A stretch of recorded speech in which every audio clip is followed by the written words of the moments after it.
함께 인사하겠습니다. 참 잘 오셨습니다. 예, 우리 한 번 더 인사하겠습니다. 은혜 받아 복음의 증인 됩시다. 우리 같이 인사하겠습니다. 우리 마지막으로 인사하겠습니다. 하나님이 쓰시는 성령 공동체 일신교회 되기를 위해 기도합시다. 우리 같이 인사하겠습니다.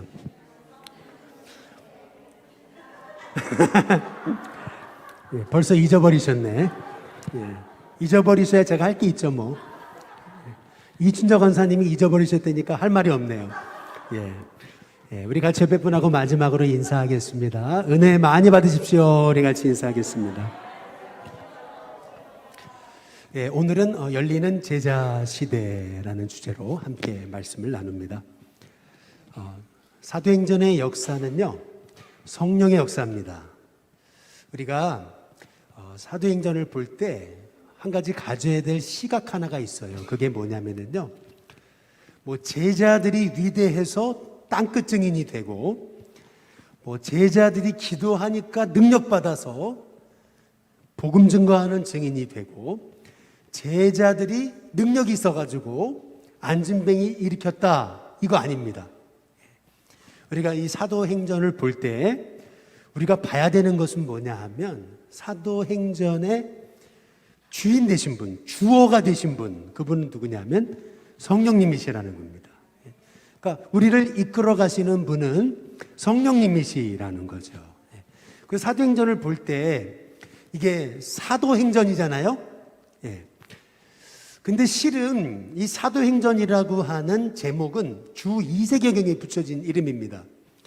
실은 더 정확하게 말씀드리면 사도행전이라기보다는 성령행전이 많습니다. 그렇죠?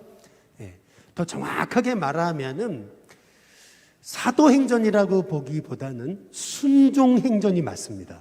왜냐하면은 사도행전 한번 1장 4절에서 5절에 보면은 사도와 함께 모이사 그들에게 분부하여 이르시되 예루살렘을 뭐하라고요? 떠나지 말고 내게서 들은 바 아버지께서 약속하신 것을 어떻게 하라고요? 기다려라. 그 다음에 5절에 요한은 물로 세례를 베풀었으나 너희는 몇 날이 못되어 무엇으로요? 성령으로 세례를 받으리라 하셨느니라. 이게 예수님이 마지막으로 제자들에게 주신 말씀이잖아요. 제자들이 잘한 게 뭐냐 하면은 그냥 그 말씀에 딱 순종한 거예요. 순종해서 예루살렘 안 떠나고 모여서 기도한 거예요. 그랬더니 성령님이 임하셔서 성령님이 다 이끌어 가시는 거. 여러분, 이게 사도행전에서 우리가 봐야 될 가장 중요한 핵심입니다. 사실은요.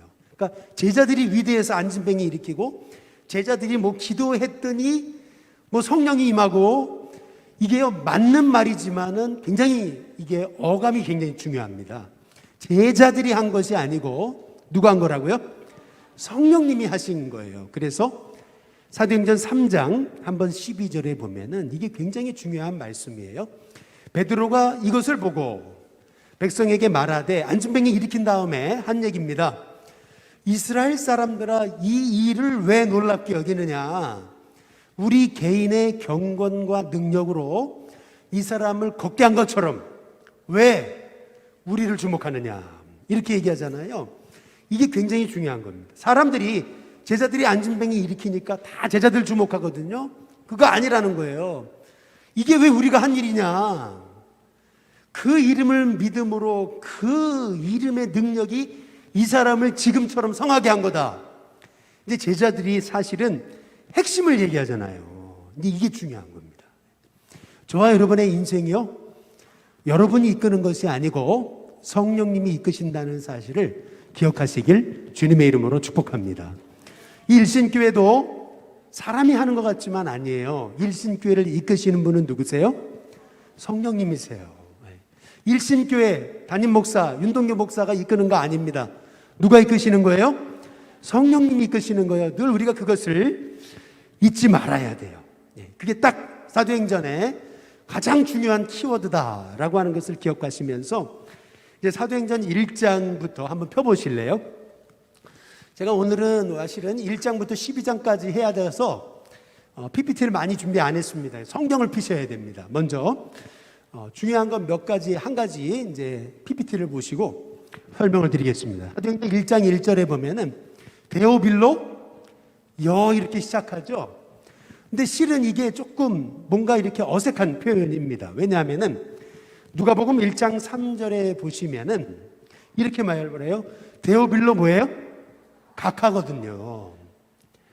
사도행전은 누가복음의 후편이죠.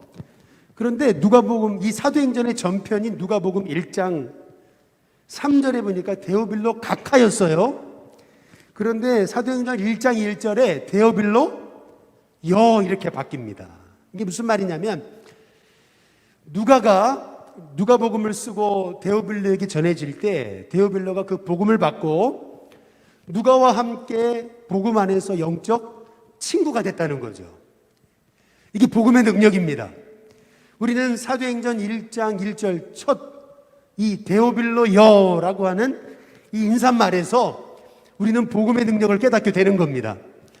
저와 여러분이 전하는 이 복음에는 놀라운 능력이 있음을 믿으시기를 주님의 이름으로 축복합니다.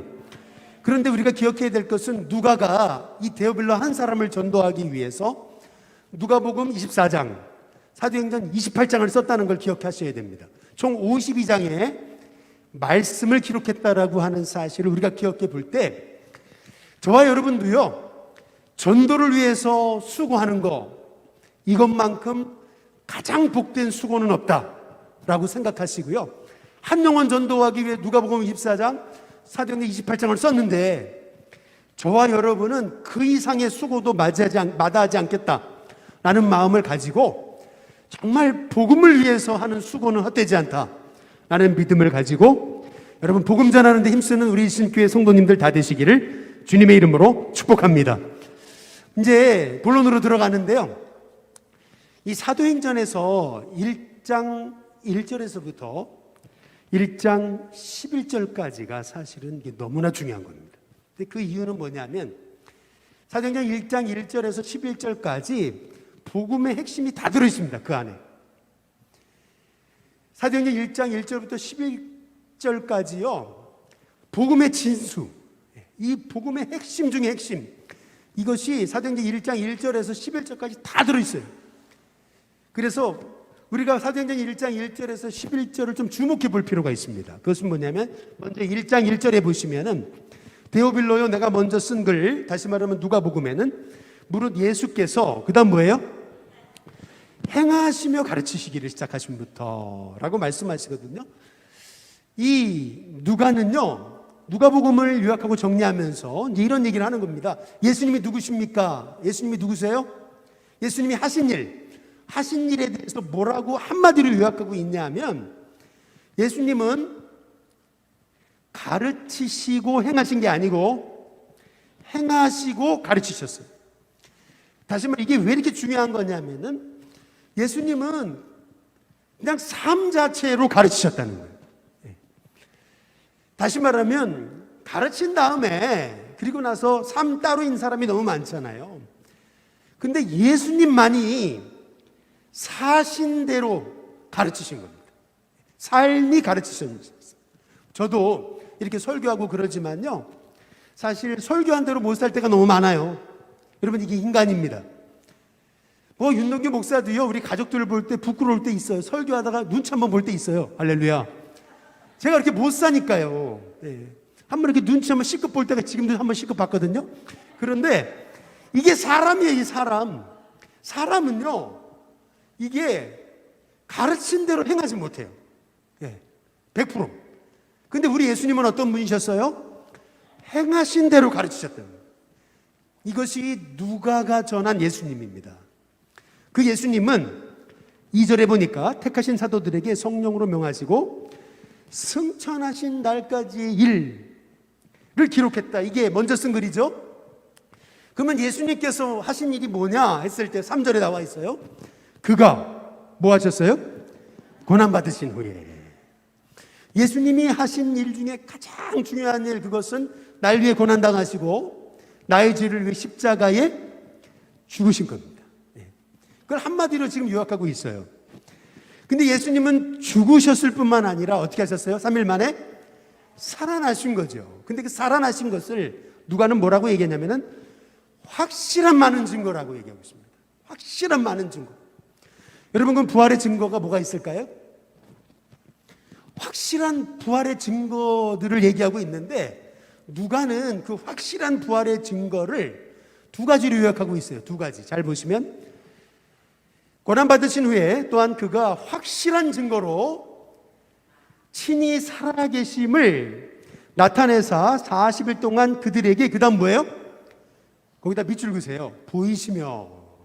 여러분, 이게 확실한 예수님이 부활하셨던 증거입니다. 제자들이 부활하셨다는 것을 보이셨어요. 예수님이 제자들에게 보이셨어요. 이게 첫 번째 증거. 두 번째 증거가 뭐예요? 하나님 나라의 일을 그 다음 뭐예요? 말씀하셨다. 확실한 많은 증거들, 그 증거를 두 가지로 요약하고 있어요. 부활하신 주님은 예수님이 제자들에게 자기를 보이셨다. 그리고 말씀하셨다. 이 두 가지를 누가는 얘기하고 있는 겁니다. 그렇다면 예수님이 하신 말씀이 뭐예요? 거기 3절에 뭐라고 나와 있죠? 하나님 나라 일에 대해서 말씀하신 거예요. 한번 따라해 보겠습니다. 하나님 나라. 부활하신 예수님이 제자들에게 자신을 보이시고 하나님 나라의 일을 말씀하셨는데, 그러면 그 하나님 나라의 일이 뭐예요?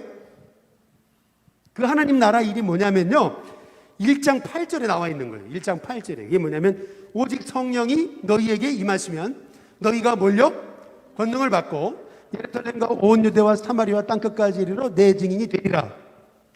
여러분, 이것이 하나님 나라의 일입니다. 이게 무슨 말이냐면 쉽게 말하면 이거예요. 하나님 나라의 이 역사는 누구를 통해서 완성된다는 거예요? 오직 성령이 누구에게요? 너희에게. 다시 말하면 하나님 나라의 비전은요, 성령 받은 저와 여러분을 통해서 이루어지는 거예요. 그러면 하나님 나라 일은요, 어디까지 이루어져요? 땅끝까지 말이죠. 그래서 마태복음 24장 14절에 이 천국 복음이 모든 민족에게 증거될 것인데 모든 민족에게 증거되어야 하리니, 당위성입니다. 그제야 끝이 오리라. 우리 주님께서 말씀하셨거든요. 다시 말하면은요, 지금 이렇게 연약해 보이는 이 제자들에게 성령 주실 건데 성령 받은 제자들이 바로 이 하나님 나라의 주인공이 될 거고 그들을 통해서 하나님의 나라가 이루어진다는 겁니다.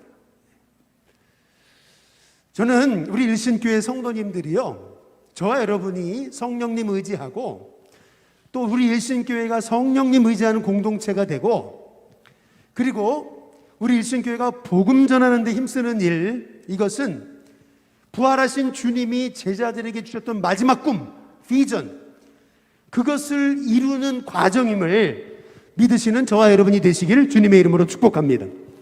중요한 것은 이거예요. 하나님 나라의 일을 말씀하셨잖아요. 그렇다면 이 하나님 나라의 일은 어떻게 성취되는 거예요? 전도할 때 말이에요. 성령이 임하시면 권능 받고 예루살렘, 유다, 온 사마리아 땅끝까지 이르러 증인되리라.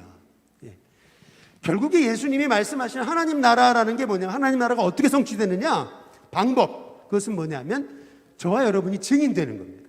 전도자가 되는 것. 우리 옆에 분한테 한번 인사해 보겠습니다. 전도자 되시길 바랍니다. 우리 같이 인사하겠습니다. 그런데 여기서 중요한 게 있어요. 그게 뭐냐면 6절을 잘 보시면은 그들이 모였을 때 예수께 여쭈어 이르되 주께서 이스라엘 나라를 회복하심이 있답니까? 여기서 밑줄을 그으세요. 이스라엘 나라에다 밑줄을 그으십시오. 왜 거기다 밑줄을 그어야 되냐면 3절에 잘 보시면 하나님 나라, 예수님의 관심은 어디에 있어요? 하나님 나라에 있어요. 근데 제자들의 관심은 어디에 있어요? 이스라엘 나라에 있습니다. 이게 무슨 말이냐면 예수님이 부활하셔서 제자들에게 하나님 나라의 일을 그렇게 말씀하시는데도요, 제자들의 관심은 무조건 이스라엘 나라예요. 이게 무슨 말이냐면 지금도 뭐 제가 성령 받아 증인돼야 된다고 얘기하지만 다들 이제 돌아가시면 집 걱정하시고 먹을 걱정하시고, 예? 사람이라는 게요, 결국 예수님이 아무리 하나님 나라의 비전을 얘기했는데 제자들마저도 관심이 다 이스라엘 나라예요. 그래서 예수님 뭐라 그러세요? 뭐라 그러냐면 7절에 이르시되 때와 시기는 아버지께서 자기 권한에 두셨으니 너희가 뭐라고요? 알 바 아니다. 그러면서 예수님 주신 말씀이 성령이 너희에게 마시면 권능받고 땅끝까지 이르러서 증인이 되리라. 우리가 이 사도행전 1장에서 사실 1절부터 11절의 말씀이요, 이게 사도행전 전체를 아주 포괄하는 말씀입니다. 사도행전 1장 1절에서 11절이 얼마나 중요한지 몰라요, 사실은. 성령이 임하셔서 권능받고 땅끝까지 이르러 증인되는 것은요, 하나님의 꿈입니다. 저는 우리 일신교회가 이 하나님의 꿈을 이루어드리는 일신교회 될 수 있기를 주님의 이름으로 축복합니다. 근데 예수님이 이 말씀을 전하시고 이제 하늘로 승천하시잖아요.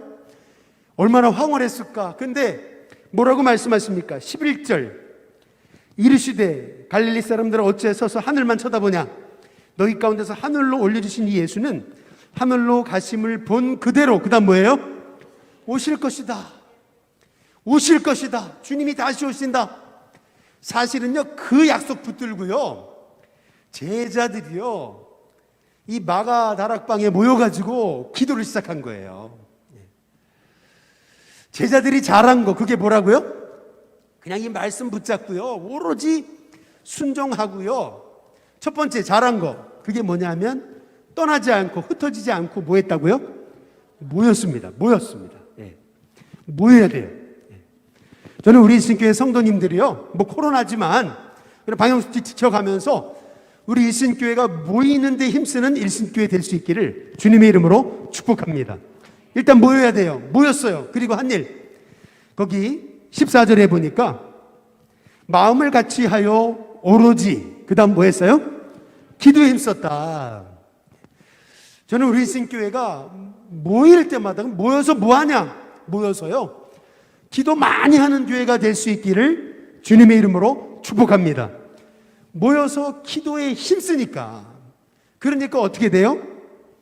2장에 오순절 날이 어떻게 됐어요? 이미 이르렀습니다. 한번 거기다 동그라미를 쳐세요. 이미. 여러분, 저와 여러분이 기도하는 자리에 이런 축복의 은혜가 있으면 좋겠습니다. 기도했는데 아니 벌써 이미 1시간이 지났네. 기도했는데 하루가 지났네. 기도했는데 일주일이 지나버렸네. 기도했는데 오랫동안 기도한 것 같은데 시간 보니까 5분밖에 안 지났어요. 열심히 기도한 것 같은데 시간 보니까 3분밖에 안 지났어요. 여러분, 이런 기도하는데 정말 우리가 은혜와 기쁨에 사로잡혀서 기도하는 게 아니고 아주 열심히 하는데도 기껏 해봤자 3분 기도하고, 여러분 그런 우리의 그 하나님의 은혜를 가지고 어떻게 우리가 쓰임받는 주의 종들이 될 수 있겠습니까? 저는 우리 신교회 성도님들이요, 정말 기도하다가 벌써 1시간이 지났네, 벌써 2시간이 지났네, 그런 하나님의 은혜의 사람, 은혜의 성도 되시기를 주님의 이름으로 축복합니다. 그런데 이제 사도행전에서 우리가 주목해 봐야 될 거 15절, 1장 15절에서 26절까지 보면은요, 제자들은 기도만 한 건 아닙니다. 우리가 착각해야 되는 것은 뭐냐면, 착각하지 말아야 되는 것은 뭐냐면, 기도하라 그랬으니까 뭐 기도만 하면 이건 아니고요. 제자들은 기도할 뿐만 아니라 자기가 해야 될 일을 했어요. 그게 뭐냐면, 가룟 유다가 빠진 12번째 제자를 그들이 뽑습니다.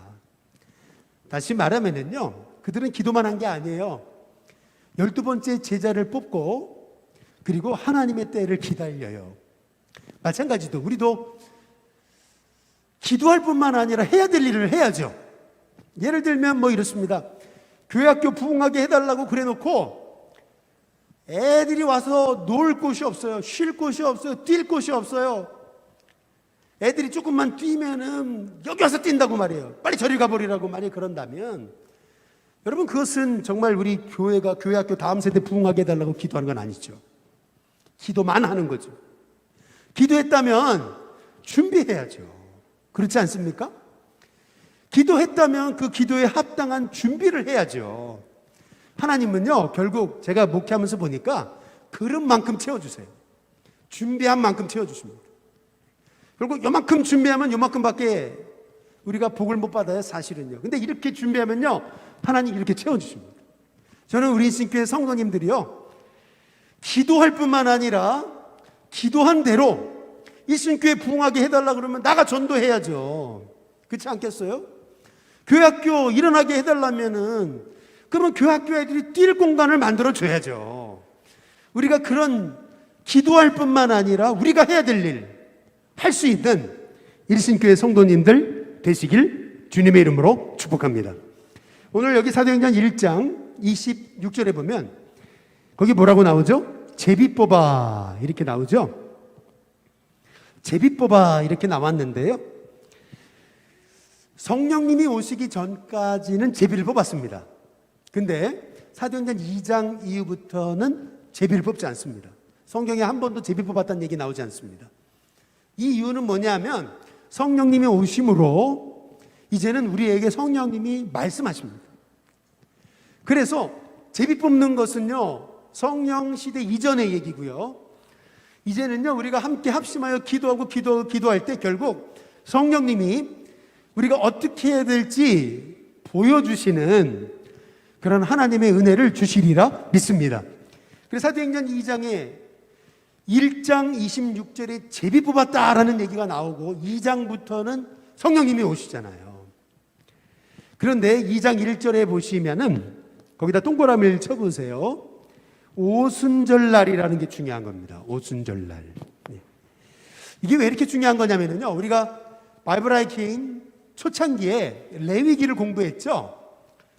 거기다 한번 써놓으세요. 레위기 23장 한번 써놓으시고 나중에 한번 레위기 23장을 한번 살펴보세요. 다시 기억을 더듬어 보면서 레위기 23장에 보면은 나의 절기, 여호와의 절기라는 단어가 나와요.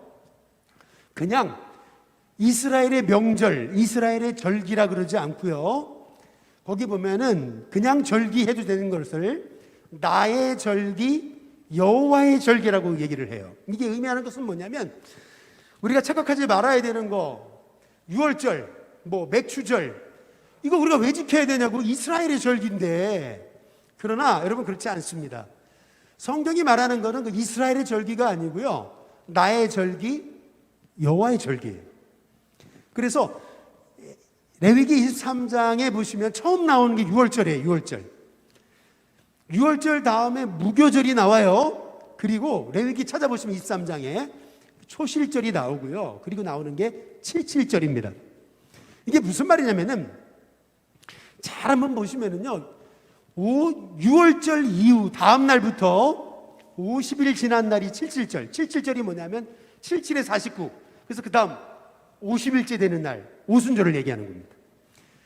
유월절 다음 날부터 시작해서 50일 지난 날이 오순절이에요. 칠칠절.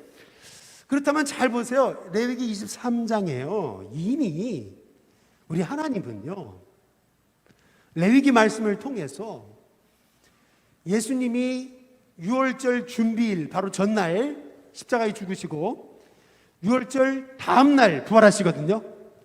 그러면 그 다음 날부터 50일 지난 날이 오순절인 거예요. 40일 부활하셔서 이 땅에 계시고 승천하신 다음에 10일 지난 날이에요. 그래서 지금 딱 10일 지난 날, 제자들이 지금 마가다락방에서 기도한 지가 벌써 며칠 지났어요? 10일 지난 겁니다. 10일 동안 기도한 겁니다. 열흘 동안 오로지 기도하다가요, 성령님 임하시는데 그게 오순절이었어요. 그래서 오늘 2장 2절에 보면은 호련히 이렇게 나오잖아요. 한번 따라해 보겠습니다. 호련히가 강조하는 건 뭐냐면요, 제자들에게 오신 성령님, 이분이 지금 모든 구원의 역사를 이루고 가심을 말씀하고 있는 거예요. 영어로 얘기하면 I work, 내가 일한다 할 때 I work, 동사 work라고 하는 단어는 I, 주어의 영향을 받아요. 그런데 work라고 하는 단어는 똑같은데요, 주어가 바뀌면, 예를 들면 he, 3인칭으로 바뀌면 he 하면은 그 다음에는 work가 아니고 works입니다. 무슨 말이냐면 동사는 다 주어의 영향을 받는 거예요. 주어가 뭐냐에 따라서 동사는 바뀌는 거예요. 마찬가지입니다. 우리의 신앙생활이라는 게 똑같아요. 신앙생활을요, 내가 한다고 착각하지 마세요. 내가 하는 게 아니에요. 나를 이끄시는 분 누구세요? 하나님이십니다. 성령님이세요. 제자들이 한 일은 말씀에 순종했을 뿐이에요. 순종하고 예루살렘에 모여서 마가다락방에서 10일간 기도한 거예요. 10일이 지나면 성령님 오시겠지, 이게 아니고요, 그냥 하나님께 순종한 거예요. 그냥. 그리고 말씀 따라 기도하고 준비할 거 다 해놨어요. 그랬더니 호련히 성령님이 오신 겁니다. 알고 보니까요, 제자들이 한 일은 아무것도 없어요. 순종밖에 없어요. 그런데 하나님이요, 사람 다 모으셨어요. 사도행전 2장 9절부터 보시면은요, 쭉 나오죠. 나라, 바데인, 메데인, 엘람에서 쭉 나오죠. 11절까지 보시면은 아라비아인들이라 이렇게 나오거든요. 이거 세 보시면은 최소 15개 지역입니다. 최소 15개 지역, 나라, 민족, 언어들이 모였어요. 예루살렘에 지금 이 오순절날 모인 겁니다. 모이게 하신 분은 누구세요? 성령님이세요. 하나님이세요. 제자들이 한 일은 뭐예요? 제자들이 사람 모은 거 아니에요. 제자들이 한 일은 순종한 거예요. 기도한 거예요. 그랬더니 성령님이 오셔가지고 복음의 문을 여시는데, 그 15개 나라 사람들한테 복음을 전해야 되니까 성령님이 그들에게 주신 게 뭐냐 하면은 8절, 우리 각 사람이, 그 다음 뭐예요? 난곳방언, 15개, 최소 15개 지역이 되는 사람들에게 복음을 전해야 되니까 성령님이 제자들의 입술을 여셔가지고 그 나라 언어로 그 다음 뭘 하게 하셨어요? 11절 끝에 부분에 보면은 우리의 각 언어로 하나님의 뭐예요? 큰 일을 말함을 듣는도다, 이렇게 얘기하거든요. 제자들이 방언을 하기 시작하는데 그 방언은 못 알아듣는 방언이 아니고 각 나라의 언어, 외국어 방언으로 그들에게 말하기 시작하는데 뭘 말했냐면은 하나님의 큰 일, 다시 말하면 예수님 십자가에 죽으시고 부활하시고 지금도 살아계신다, 이 복음을 전하기 시작하게 하신 거죠. 잘 보시면은요, 제자들이 한 일은 순종한 거예요. 순종하고 모여서 기도하고요, 그리고 자기들이 할 일, 12번째 제자 뽑고요, 오로지 한 마음이 돼서 마음을 같이 해서 그곳에 모여서 기도했을 뿐이에요. 그랬더니 모든 역사를 이루시는 분은 누구세요? 성령님이세요. 마찬가지예요. 우리 일신교회도요, 하나님이 기뻐하시는 일을 하면 하나님은 나머지는 다 책임지시는 줄로 믿습니다. 하나님 기뻐하시는 일에 딱 방향 맞춰놓고 내가 할 일을 하면 하나님은 다 알아서 교통정리하세요. 우리가 하나님의 일을 안 해서 그렇죠. 하나님의 일을 하면 하나님은 다, 나머지는 하나님이 다 만들어 가십니다. 저는 이 믿음이 우리 일신교회 성도님들에게 있게 되시기를 주님의 이름으로 축복합니다. 지금 시간이 좀 흐르니까요, 좀 빨리 진행을 하는데 우리가 주목할 것은 이겁니다.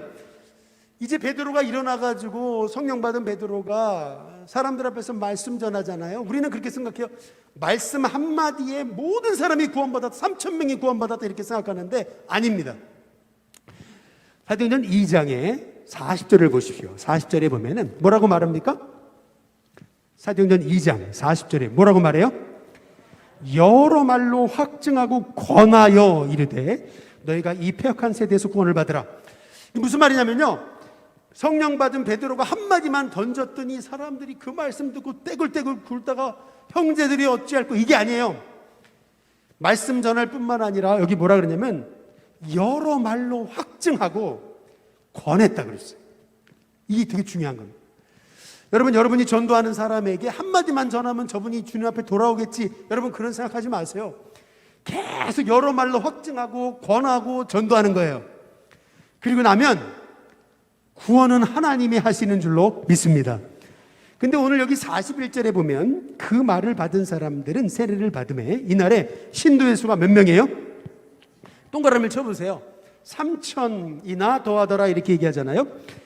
120명이 있었는데 이미 3,000명이 더해졌으니까 몇 명이에요? 3,120명이잖아요. 그러면요, 이 교회가 작은 교회입니까? 큰 교회입니까? 네? 예, 큰 교회죠. 우리 일신교회 뭐 출석으로 따지면은 뭐 한 10배 되는 거잖아요. 그러면은요, 한번 잘 보세요. 3,120명이 작은 교회입니까? 큰 교회잖아요. 대형 교회예요, 대형 교회. 제가 춘천에 있을 때 춘천중앙교회가 출석이 3,000명이 넘었습니다. 그러니까 3,000명 엄청 커요. 여러분 잘 모르시죠? 3,000명이 얼마나 큰지. 주일날이요, 거기 주차장이 1만 평이에요. 그런데 그 1만 평 주차장에도 주차할 데가 없어요. 그게 3,000명 오면은요, 얼마나 사람이 많이 오는지요. 입구가요, 30분 동안 막혀요. 3,000명이요, 보통 많은 게 아니에요, 여러분. 지금 여기 3,000명이라는 숫자는요, 대형 교회입니다. 그렇다면 여쭤볼게요. 이 대형 교회가 생긴 지 얼마 안 된 교회가요, 일사불란하게 복음을 위해서 한 마음으로 움직이거든요. 그 비결이 뭘까요? 이 성경이 그걸 가르쳐주고 있어요, 사실은요. 예, 그게 뭐냐면요, 42절을 보십시오. 42절에 보면 그들이, 그 다음 뭐예요? 사도의 가르침을 받아. 이게 중요한 겁니다. 잘 보세요. 이날의 신도의 수가 3,000명이나 더했어요. 그리고 그들이 그 다음에 떡을 떼고 교제하고 기도하기 힘썼다. 이거 아닙니다. 이거 아니고요. 중요한 게 뭐냐면 떡을 떼고 기도하고 교제하고 그 앞에 뭐가 있는 거냐면 사도의 가르침을 받아가 있는 겁니다. 이게 핵심입니다, 사실은. 사도의 가르침을 받아 그들은 교제했고, 사도의 가르침을 받아 떡을 떼며 예배드렸고, 사도의 가르침을 받아 그들은 오로지 기도에 힘썼습니다. 여러분, 이것이 교회가 서는 비결입니다. 교회가요, 영적 리더십이 흔들리면 교회는 아수라장이 됩니다. 그러나 교회의 영적 리더십이 세워지고 성도들이 그 말씀 따라서 교제하고 떡을 떼고 기도하기 시작할 때 그 교회를 통해서 여기 2장 47절 끝에 부분에 보면은 주께서 구원받는 사람을 어떻게 하시는 거예요? 날마다 더하게 하시는 거예요. 교회가요, 사도의 가르침을 받아 말씀 듣기를 소망하면서 그 말씀에 따라서 하나 돼가지고 교제하고 예배드리고 기도하고 나눠주고, 그러다 보니까 백성에게 칭송받고 그것을 통해서 구원받는 사람을 날마다 더하게 하시는 거예요. 저는 우리 일신교회 성도님들이 말씀 듣기를 소망하는 일신교회 성도님들 되시길 주님의 이름으로 축복합니다. 그래서 예수님이 하신 말씀, 내 양은 내 음성을 들으며, 그렇죠? 음성 듣지 않는 양은 양이 아니다. 우리 주님이 하시는 말씀이에요. 그래서 사도의 가르침을 받아, 이게 되게 중요한 거예요. 그래서 여기 보시면은 날마다 이 초대교회가 부흥하는데요, 은혜가 얼마나 넘쳤겠어요? 그래서 사도행전 3장에 보시면 제 몇 시 기도 시간에요? 9시에다 동그라미 치십시오. 이게 9시가 왜 중요한 거냐면요, 사도행전 2장의 15절을 보세요. 2장 15절. 때가 몇 시예요? 제 3시입니다. 근데 3장에는 9시예요. 유대인들은 3시, 6시, 9시에 기도했는데 지금 9시라고 하는 이유는 뭐냐면 아침에도 기도했고 점심에도 기도했고 지금 오후에도 기도하러 간 거예요. 기도하러 가다가 나면서부터 안전뱅이 된 자가 미문이라 불리는 성전문 앞에서 돈만 바라보고 구걸하는데 베드로와 요한이 그 광경을 보고 은과 금은 내게 없거니와 내게 있는 이것을 내게 주노니 나사렛 예수의 이름으로 일어나 걸어라 할 때요, 이 안전뱅이가 벌떡 일어나게 되는 거잖아요. 여러분, 우리에게 은과 금은 없어도요, 예수님의 이름의 능력의 비밀을 아는 저와 여러분이 됐으면 좋겠습니다. 이 이노센트 2세와 교황 이노센트 2세와 이 토마스 아퀴나스의 유명한 대화가 있잖아요. 이노센트 2세 교황이 막 돈을 세고 있는데 이 토마스 아퀴나스 옆에 있어요. 이노센트 2세가 얘기했대잖아요. 야, 우리는 이제는 은과 금은 없다고, 그런 얘기할 필요 없다고, 이렇게 돈이 많다고. 이제 그랬더니 토마스 아퀴나스가 그 얘기 했다잖아요. 우리는 은과 금은 있지만 예수님의 이름은 잊어버렸다고 말이죠. 여러분, 우리 일신교회는요, 은과 금은 좀 없어도요, 예수님의 이름의 능력의 비밀을 아는 우리 일신교회 성도님들 됐으면 좋겠습니다. 그래서 거기 보면은 3장 16절, 그 이름을 믿음으로 그 이름이 너희가 보고 아는 이 사람을 성하게 하였나니 예수로 날 말미암아 믿음이 너희 모든 사람 앞에서 이같이 완전히 어떻게 했어요? 그 예수님의 이름을 믿는 믿음이 이 40세 정도 되는 안진뱅이 일으켰다. 그러면서 4장 12절에 보면 그렇게 얘기하잖아요. 다른 이로서는 구원을 받을 수 없나니 천하 사람 중에 구원을 받을 만한 다른 뭐예요? 이름을 주신 일이 없다. 예수님의 이름만 능력임을, 예수님의 이름만 구원의 비밀임을 제자들이 선포하는 것을 볼 수가 있죠. 저는 우리 일신교회 성도님들이요, 나는 은과 금은 없어도 나는 예수님의 이름이 있다라고 하는 그 믿음의 확신, 자부심, 그 자랑, 여러분 그 담대함, 당당함이 있게 되시기를 주님의 이름으로 축복합니다. 근데 4장부터 보시면은요, 안진뱅이 일으켰는데 그때부터 사람들이 막 베드로 요한을 지켜 세우고 그때부터 복음의 문이 막 열리고 그거 아니에요. 여러분 사실은 그때부터 고난이 시작돼요. 그때부터 핍박이 시작돼요. 근데 신기하죠? 안진뱅이 일으키니까 사람들이 몰려들잖아요. 그 핍박 한가운데서도 베드로와 요한이 복음 전하니까요, 4장 4절에 말씀 듣는 사람 중에 믿는 자가 많으니 남자의 수만 얼마나 돼요? 5천이나 되는 역사를 주시는 거죠. 우리가 기억해야 되는 것은 뭐냐면 초대교회는 핍박이 복음이 증거되는 통로였어요. 사실은 핍박 한가운데서 복음을 전했어요. 여러분 이게 우리가 사도행전을 통해서 보아야 될 말씀의 핵심입니다. 그래서 4장에 보시면은 17절에 그들이 위협하면서 뭐라 그래요? 18절 경고합니다. 도무지 예수의 이름으로 말하지도 말고 가르치지도 말라. 그랬더니 4장 20절에 우리는 보고 들은 것을 말하지 않을 수 없다 라고 얘기하잖아요. 그리고 4장 23절부터 사도들이 놓입니다. 그리고 나서 모여 기도하죠. 4장 23절부터 31절 표시해 놓으시고요, 제자들이 했던 기도의 내용이 기록된 첫 번째 기도입니다. 이거 굉장히 중요한 겁니다. 제자들이 무슨 기도를 했는가, 그 기도 내용이 나오는 첫 번째 사도행전에 나오는 말씀입니다. 그 내용이 뭐냐, 이게 주목할 필요가 있어요. 그게 뭐냐면요, 핵심은 이거예요. 핍박이 오잖아요. 근데 그 핍박을 말씀의 성취로 본 거예요. 거기 사도행전 4장 25절 26절에 그 시편의 말씀을 얘기하잖아요. 이 말씀의 성취구나. 핍박을 말씀의 성취로 본 겁니다. 그러면서 그들이 기도한 것은 뭐냐면은 29절 종들로 하여금 담대히 하나님의 말씀을 뭐라고요?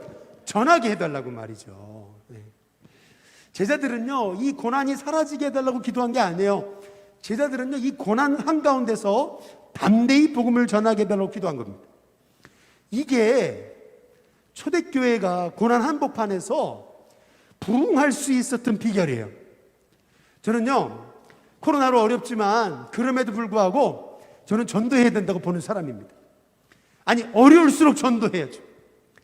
우리 일신교회는요, 핍박 한가운데서도 복음을 전하는, 부흥하는 일신교회 될 수 있기를 주님의 이름으로 축복합니다. 그런데 우리가 한 가지 주목할 것은 뭐냐면 초대교회는 전도만 한 게 아니에요. 우리가 착각하지 마셔야 돼요. 초대교회는 전도만 한 게 아니에요. 그게 뭐냐면 32절에 보니까 4장 32절 믿는 무리가 한 마음과 한 뜻이 돼서 모든 물건을 서로 통용합니다. 그런데 34절에 보니까 그 중에 뭐 한 사람이 없어요? 가난한 사람들이 없대잖아요. 왜요? 다 부자니까요? 아니죠. 이는 밭과 집 있는 자는 팔아서 그 판 것의 값을 가져다가, 무슨 말이에요? 초대교회는요, 전도만 한 게 아니에요. 초대교회는 열심히 나누었어요. 여러분, 이 나눔은 은혜 받은 증거입니다. 이 사람이 은혜 받았냐, 은혜 받았지 않았냐, 그걸 볼 수 있는 사인은 뭐냐면 이 사람이 나누냐, 은혜를 나누냐, 물질을 나누냐. 여러분, 이게 은혜 받은 증거입니다. 저와 여러분에게 은혜 받은 자에게 주시는 그 나눔의 은혜가 풍성하기를 주님의 이름으로 축복합니다. 근데 오늘 여러분, 이 사도행전에서요, 제가 좀 여러분께 옆에다가 이제 써놓으셔야 될 게 있어요. 뭐냐면 거기 35절에, 4장 35절에 보면 사도들의, 그 다음 뭐예요? 발이라는 단어 나올 때마다 동그라미를 치시고 번호를 한번 쳐보세요. 이 발이라는 단어가 얼마나 많이 나오는지. 사람들이요, 자기 물건을 팔아가지고요, 사도들 앞에 가져온 게 아니고요, 사도들의 어디 앞에 가져와요? 발 앞에 가져오는 거예요. 이게 되게 중요한 겁니다.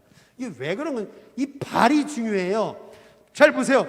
아니, 뭘 팔았는데 제 발에 갖다 놓는다? 이게 무슨 말입니까?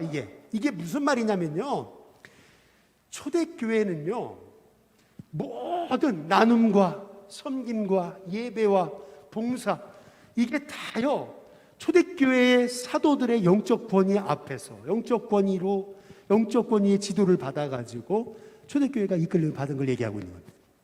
그냥 팔아가지고 아무나 이렇게 줘버리면은, 줬을 땐 좋은데 문제 생겨요. 다시 말하면은요, 초대교회는 철저하게 교회의 영적 리더십의 인도를 받아가지고 교회가요, 나눠주고 베풀고 이렇게 한 거예요. 저는 우리 일신교회 성도님들이요, 이 초대교회가요, 그냥 허접한 교회가 아니에요. 초대교회가요, 영적 질서가 딱 잡히는 거예요. 그래서요, 여기 36절에 보면은 구브로에서 난 레위족 사람이 있어요. 바나바죠. 37절, 그가 밭이 있어요. 밭을 팔아가지고 사도들의, 그 다음 어디예요? 발 앞에 두는 거예요. 이게 굉장히 중요한, 사도행전에서 우리가 그냥 넘어가기 쉬운 말씀입니다. 왜 이게 중요한 거냐면, 그냥 한 번 나오면 안 중요하죠. 근데 사도행전 5장을 넘어가 보세요. 아나니아 삽비라가 밭을 팔잖아요. 그리고 판 것처럼, 다 판 것처럼, 아니 조금 감추잖아요, 얼마를. 그러니까요, 5장 2절 끝에 부분에 보니까 얼마만 가져다가 사도들의 어디에 둬요? 발 앞에 두잖아요. 자꾸 사도들의 발 나오잖아요. 오늘 이제 아나니아 삽비라의 사건을 통해서 우리가 주목할 것, 그것은 뭐냐면요, 이 아나니아 삽비라 사건은요, 일종의 여호수아서 7장에 나오는 아간 사건하고 비슷한 거예요. 아간. 여기 사도행전 5장 2절에 그 값에서 얼마를, 그 다음 뭐예요? 감추매. 이 감추매에다 밑줄을 그어놓으세요. 감추매라고 하는 말씀이요, 여호수아서 7장 1절에 아간이 가졌다라고 하는 말과 동의합니다. 무슨 말이냐면요, 그 값에서 얼마를 감추매라고 하는 말씀이요, 떼먹었다는 얘기입니다. 이 아간 사건과 지금 이 아나니아 삽비라 사건이 비슷한 거예요. 무슨 말이냐면, 이 아간 한 사람의 죄가 여러분 결국에는요, 온 이스라엘의 죄가 되는 거예요. 그래서 하나님께서는요, 사실은 왜 이렇게 아나니아 삽비라가 집까지 땅까지 팔았는데 왜 이렇게 그냥 이 아나니아 삽비라를 이렇게 인정도 사정도 없이 죽여버리시나, 우리가 그것을 볼 게 아니고요, 실은요, 하나님은요, 지금 이 아나니아 삽비라 사건을 통해서 초대교회의 순수성을 보호하시는 겁니다. 아나니아 삽비라 거짓말해요. 아나니아 삽비라 자기 물건 이 뒤에로 감춰요. 그러면서 내가 다 팔은 것처럼 자랑해요. 이제 이러한 죄가 이 초대교회 안에 만연해 있지 않도록 하나님께서는 아나니아 삽비라를 치심을 통해서 이 초대교회를 보호하시는 거예요. 순수성을 보호하시는 거예요. 근데 오늘 여기 말씀에서 우리가 주목할 것은 뭐냐면요, 아나니아 삽비라가요, 동시에 한 자리에서 죽지 않아요. 아나니아가 먼저 죽고요, 나중에 삽비라가 죽습니다. 이게 중요한 거예요. 왜냐면요, 오늘 성경에서 강조하는 게 하나 있습니다. 그걸 봐야 돼요. 그게 뭐냐면요, 아나니아가 베드로 앞에서 거짓말하고요, 죽임당해요. 근데 그때 이 죽임당한 아나니아를 누가 어떻게 그 시신을 처리했나, 이게 성경이 나와 있어요. 한번 잘 보시면 5장 6절입니다. 거기 보면은 누가요? 젊은 사람들이 일어나 시신을 싸서 메고 나가 장사했다. 그런데 7절에 보면 몇 시간쯤 지났어요? 3시간 딱 지났어요. 근데 또 삽비라가 죽어요. 그렇죠? 그랬을 때 어떻게 돼요? 10절에 보니까 어떻게 됩니까? 곧 그가 베드로 앞에, 발 앞에서 엎드러져. 여기 발 다 나왔죠? 발에 동그라미 치셔야 돼요. 베드로의 발 앞에 엎드러져 혼이 떠나는지라. 그 다음 뭐예요? 젊은 사람들이 들어와 죽은 것을 보고 메어다가 그의 남편 곁에 장사하니. 여러분, 이 말씀의 굉장히 중요한 단어는 따라해 보겠습니다. 젊은 사람들. 이 굉장히 중요한 얘기입니다. 젊은 사람을 강조하고 있습니다. 네. 왜 젊은 사람을 강조하고 있을까요? 그것은 뭐냐면요, 초대교회는요 이렇게 젊은 청년들이 있었어요. 굳은 일 마다하지 않는. 교회는요 굳은 일 마다하지 않는 청년들이 있어야 돼요. 저희 일심교회가요 10년 후, 20년 후, 30년 후 소망이 되는 교회가 되려면요 이렇게 굳은 일 마다하지 않고 이렇게 교회를 세우기 위해서 한마디 불평도 없이, 지금 아나니아 죽은 다음에 시신 처리하고 나가서 장사 다 끝냈어요. 들어왔어요. 근데 또 죽었잖아요. 또 말없이 나가가지고 장사 치르는 이런 굳은 일 마다하지 않는, 여러분, 그런 젊은 사람들 우리 일신교회에 일어날 수 있게 되기를 주님의 이름으로 축복합니다. 그런 젊은 사람들이 바로 저와 여러분이 됐으면 좋겠습니다. 이제 이 아나니아 삽비라 이 사건을 통해서요 여기서 주목해 봐야 되는 것은 뭐냐면요, 11절 온 교회와 이 일을 듣는 사람들이 다 어떻게 했어요? 크게 두려워합니다. 우리가 정말 하나님 말씀에 순종하지 않으면 하나님이 이렇게 진노할 수 있구나, 이런 어떤 경외심이 있었어요. 초대교회에는요 이런 영적인 파워가 살아 있었어요. 생각해 보면요, 우리 과거 한국교회는요 목사님이 한 말씀만 하시면요 교인들이 다 순종했어요. 사실은요 영적 두려움이 있었어요. 그 경외심이 있었어요. 그런데요 요새는 이제 그런 그 교회가요, 여러분 천주교를 잘 보시면은요 천주교 신부들이요 술도 마시고 담배도 피고요 막 그래요. 그런데도요 천주교는요 이게 딱 그 리더십 아래 이게 굉장히 그 복종합니다. 천주교 굉장히 자유스러운 것 같죠? 아니에요, 여러분. 엄청나게 그 영적 권위를 강조하는 게 천주교입니다. 그러니까 우리 한국교회가 다시 일어나고 회복되려면요 우리 일신교회가요 영적인 이 파워가 있어요. 그래서 저희 기도해요. 하나님, 정말 하나님 우리 일신교회가 영적인 힘이 살아있는 교회가 될 수 있게 해달라고 요즘에 그 기도합니다. 정말 영적인 교회가 되게 해달라고. 저는 우리 일신교회가 그런 영적인 힘이 살아있는 우리 일신교회 될 수 있게 되기를 주님의 이름으로 축복합니다. 그런데 여기 보시죠. 이 초대교회가요 이렇게 사람은 늘어나는데요 계속 고난이 끊이지 않아요. 근데 고난이 끊이지 않는데요, 조금 더 설명드리면 시간이 많이 갈 것 같아서 우리 5장 42절에 보면 그 고난 앞에서도 제자들이 하는 일, 그게 뭐예요? 그들이 날마다 성전에 있든지 집에 있든지, 그 다음 뭐예요? 예수는 그리스도라고 가르치기와 전도하기를 뭐 했다고요? 그치지 않았다. 근데 6장에 잘 보세요. 뭐라고 시작돼요? 그때. 여러분 동그라미를 치세요. 그때에다가. 여러분 그 사도행전을 볼 때 그때가 나오면 동그라미를 치세요. 그러면 그때가 무슨 뜻일까 한번 생각을 해보셔요. 꼭 그러시길 바랍니다. 그때라는 단어가 나오면 그때가 무슨 때일까 이걸 생각해 보시면, 그러면 그때가 의미하는 게 뭔지 알 수 있어요. 그게 뭐냐면 그때의 제자가 그 다음 뭐예요? 더 많아지죠? 여러분 어떻게 제자는 더 많아집니까?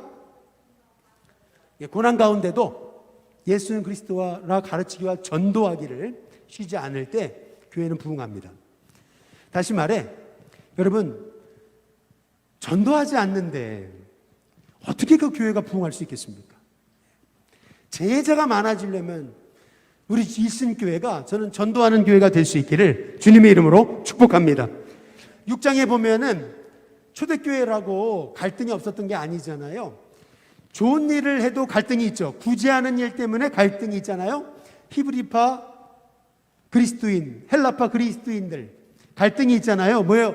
헬라파 그리스도인들의 과부들이 매일 구제의 대상에서 제외되니까 결국 헬라파 그리스도인들이 원망하잖아요. 왜 헬라파 그리스도인들의 과부들이 구제의 대상에서 제외되냐? 근데 참 놀라운 게 있어요. 여기 잘 보시면은 소위 히브리파 그리스도인하고 헬라파 그리스도인의 갈등이 뭐냐면요, 결국엔 그런 거잖아요. 히브리파 그리스도인들은 본래 이 유대인들, 본래 예루살렘을 지켜오던 사람 아니에요? 그리고 헬라파 그리스도인들은 소위 말하면 굴러온 사람들이 굴러온들이거든요. 교회도 그런 거죠. 교회도요, 늘 교회 일신교회를 30년, 40년, 50년, 60년, 70년 지켜온 사람이 있다는 거예요. 반면에 굴러온 분들이 있잖아요. 나중에 들어온 분들이 있잖아요. 그러면요, 항상 갈등이 생기는 거예요, 이게요. 원래 계신 분들은 우리 원래 계신 분들 별로 이렇게 관심이 없다. 또 굴러 들어온 분, 여러분 굴러 들어온 분은요, 또 굴러 들어오니까 얼마나 이렇게 관심 갖고 사랑해 주는 거죠. 그러니까 어떻게 돼요? 아유, 목사님은 맨날 새가족만 좋아하고. 여러분 이렇게 되는 거예요, 사실은요. 그런데 초대교회가 어떻게 됐냐면요, 너무나 놀라운 게 있어요.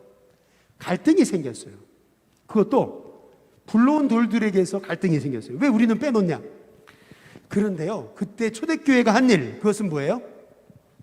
거기 5장에 보시면은 온 무리가 이 말을 기뻐하여 성령과 믿음이 충만한 사람, 누구요? 스데반과 빌립과 브로고로와 니가노로와 디몬과 바메나와 유대교에 입교했던 안디옥 사람, 누구요? 니골라. 여기 잘 보시면은 이 초대교회 일곱 집사는요, 이름을 잘 살펴보시면은 실은 헬라파 그리스도인들입니다. 이게 무슨 말이냐면, 초대교회는 교회가 하나 되기 위해서 이런 분쟁과 원망의 사건이 일어났을 때 기존에 있던 성도들이 새로 들어온 성도들한테 모든 교회의 리더십을 맡겼어요. 이게 대단한 거예요. 제가 미국에서 받은 은혜가 하나 있어요. 그게 뭐냐면, 저희 미국에서 섬겼던 교회는요, 미국인 교회를 썼습니다. 미국인 교회를 쓰는 이유로 메인 타임에는 미국 사람들이 예배 드리고요, 아침 일찍 그리고 늦은 시간 이렇게 해서 예배를 드렸어요. 근데 참 놀랍죠. 미국인들 참 대단해요. 그런 면에서 자기들이 이제 공동체가 작아들고 노인반이 있으니까요, 나중에는 30명, 20명 이렇게 줄어들었거든요. 그러니까요, 나중에요, 야, 미국 사람들 참 그런 면에서는 존경스러워요. 어떻게 하냐면요, 한국 교회 교인들한테 교회를 다 넘겨줬어요. 너희들이 써라. 소유권을 다 넘겨줬어. 그리고 대신 우리는 몇 명 안 되니까 요 예배 시간하고 요 공간만 달라. 이렇게 해가지고요, 그 예배당, 교육관, 모든 주차장까지요, 한국 교회가 다 인수했어요. 우리 교회, 저희 워싱턴 감리교회에서 그걸 다 인수했어요.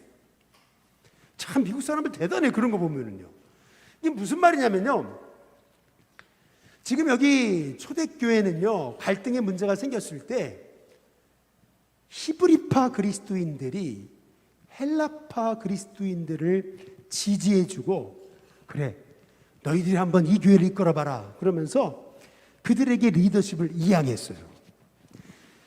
그 헬라파 그리스도인들의 리더 중에 한 사람, 그 사람이 누구예요? 스데반인 거예요. 스데반. 네. 그 스데반이요, 돌 맞으면서 죽어가면서도 예수님 얼굴 하잖아요. 그리고 사도행전 8장에 넘어가 보니까요, 그 일곱 집사 중에 한 사람이 빌립이요. 빌립이 헬라파 그리스도인들이요, 헬라파 그리스도인이었으니까 빌립이 사마리아 가서 복음을 전하는 거예요. 히브리파 그리스도인들 같으면 못해요. 절대 못해요. 유대인들은요, 사마리아한 거 상종하지 않아요. 근데요, 헬라파 그리스도이니까 사마리아 가서 복음 전하거든요. 사마리아의 부흥의 역사가 일어나니까 어떻게 해요? 사도행전 8장으로 넘어갑니다. 8장으로 넘어가 보니까요, 어떻게 돼요? 14절에 예루살렘에 있는 사도들이 사마리아에도 하나님의 말씀을 받았다함을 듣고 누구와 누구를 보내요? 베드로 요한을 보내잖아요. 그래서 15절, 그들이 내려가서 그들을 위해, 사마리아의 사람을 위해 성령 받기를 기도해요. 17절, 이에 두 사도가 그들에게 안수하매 그 다음 어떻게 돼요? 성령을 받거든요. 여러분 이게 중요합니다. 예루살렘과 온 유대와 그 다음 어디예요? 사마리아 땅끝까지 증거돼야 되는데, 히브리파 그리스도인은 그거 못해요. 사마리아하고는 왼수예요. 그런데 말이에요, 초대교회 일곱 집사 헬라파 그리스도인들이 세워지니까 그들이요, 빌립이 복음 들고 사마리아를 들어가 버리는 거예요. 그러면서 예루살렘 교회와 사마리아 교회가 하나가 됩니다. 여러분 사도행전 8장 14절 옆에다가 써놓으세요. 누가복음 9장 51절에서 56절을 써놓으세요. 다시요. 사도행전 8장 14절 끝에다가 써놓으세요. 누가복음 9장 51절에서 56절 써놓으세요. 나중에 살펴보세요. 무슨 말이냐면 요한이요 사마리아 사람한테 불을 내려가지고 죽여버리자고 했던 사람이 요한입니다. 그런데 그 요한이요 지금 사마리아 사람들을 축복하고 있어요. 얼마나 큰 변화예요? 나중에 한번 살펴보시기를 바랍니다. 뿐만 아니라 26절에 보면 빌립은 주의 사자의 인도에 순종해서 광야에 내려가서 에티오피아 내시에게 복음을 전합니다. 놀랍죠? 헬라파 그리스도인들은요 이 사람들은 디아스포라 유대인입니다. 그래서요 헬라파 이 그리스도인들은요 헬라어를 쓰잖아요. 그래서 여기 지금 보면은요 28절에 보세요. 돌아가는데 수레를 타고 선지자 누구의 글을 읽어요? 근데 그 이사야의 글이 무슨 말로 써 있었을까요? 히브리어요? 아닙니다. 헬라 말입니다. 전에 말씀드렸죠? 알렉산드리아에서 번역된 게 있었어요. 그게 뭐예요? 70인역 헬라어로 번역된 그 헬라어의 번역 프톨레미 왕조에 의해서 번역됐던 70인역 성경, 그 70인역 성경을 들고 있었던 거예요. 지금요 이 에티오피아 내시 이 모든 간다기 국고를 맡은 재정부 장관입니다. 이 사람이 헬라어로 쓰여진 이사야서를 읽고 있을 때 헬라파 그리스도인들 그리스도인인 빌립이 가서 뭘 읽고 있냐 했더니 헬라어로 이사야 읽고 있잖아요. 복음 전한 거예요. 얼마나 놀랍습니까? 잘 보세요. 초대교회가요 문제가 있을 때마다 바른 순종을 해요. 그랬더니요 생각지 않게 말씀이 성취되잖아요. 예루살렘, 유다, 사마리아의 복음이 전해지잖아요. 이게요 그냥 된 게 아니에요. 그래서 사도행전은 정확히 말씀드리면 순종행전인 거예요. 그래서 사도행전 8장에 26절에 주의 사자가 빌립에게 말합니다. 이르되 일어나서 남쪽으로 향하여 예루살렘에서 가사로 내려가는 길까지 가라 하니 그 길은 뭐예요? 광야거든요. 일어나 가서 보니 순종이 뭐예요? 알고 가는 거예요? 아니에요. 일어나 가서 보니까 거기에 에티오피아 여왕의 모든 국고를 맡은 내시가 올라오잖아요. 29절에 성령이 빌립더러 얘기합니다. 수레로 가까이 가라 그래요. 그랬더니 30절 빌립이 어떻게 해요? 달려갑니다. 이 달려갔다는 게 중요하잖아요. 기쁘게 순종해서 달려갔다는 얘기잖아요. 말씀 전하니까요 에티오피아 내시가 예수님을 받고 에티오피아에 가서 복음 전했을 거 아니겠어요? 에티오피아가 복음의 땅이 되잖아요. 성경이 얘기하는 건 뭐냐면 사도행전 8장에 39절에 둘이 물에서 올라올세 그 다음 밑줄을 그세요. 주의 영이 빌립을 그 다음 뭐예요? 이끌어갔다. 그 이끌어갔다의 옆에 3번 번호 붙었죠? 그 밑에 주를 찾아보세요. 그 뜻이 뭐예요? 빼앗아간지라 이렇게 되어 있거든요. 무슨 말이냐면 독수리가요 먹이를 딱 잡아채듯이 하나님은 빌립을 잡아채가지고 그래서 그를 이끌고 아소도로 보내셨다는 얘기를 하고 있는 겁니다. 이게 뭘 의미해요? 지금 모든 복음의 역사의 주체는 성령님이세요. 여러분, 저와 여러분의 인생이요 성령님이 주도하십니다. 성령님이 하시는 거예요. 그 성령님이 하시는 그 일의 주인공이 되려면요 아주 전적인 순종이 필요해요. 그래서 사도행전 9장에 넘어가 보시면은 3절에 아까 제가 주목해 봐야 될 단어 하나 얘기했죠. 사울이 길을 가다가 다메섹에 가까이 이르더니 그 다음 뭐예요? 호련이에요. 호련이. 이게 뭐예요? 사울이 계획한 게 아니에요. 하나님 갑자기 빛을 보이시더니 눈이 멀어요. 3일 동안 눈 멀고 못 먹죠. 아나니에게 가가지고 사울에게 가가지고 안수에 기도해라. 순종했잖아요. 그리고 났더니요 사울의 눈에서 비늘 같은 것이 벗겨지더니요 사울이 전도자가 되잖아요. 이 모든 일을 잘 보세요. 다 누가 하시는 거예요? 성령님이 하시는 거예요. 성령님이.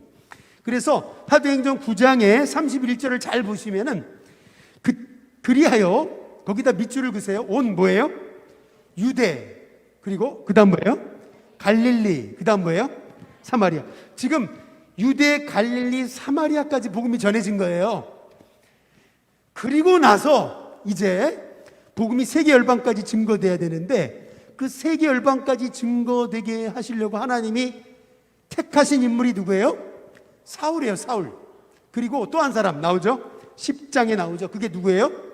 고넬료입니다. 예. 유대, 사마리아, 땅끝까지 복음이 증거돼야 되다 보니까 하나님이요, 사울을 택하셔요. 그리고 고넬료를 구원하시는 거예요. 근데 문제가 생겼어요. 베드로는요, 히브리파 그리스도인이잖아요. 율법에 매여 있어요. 선입견을 깨지를 못해요. 그러니까 하나님 어떻게 하세요? 이방인 구원해야 되는데, 고넬료 구원해야 되는데, 그러니까 환상 보여주시잖아요.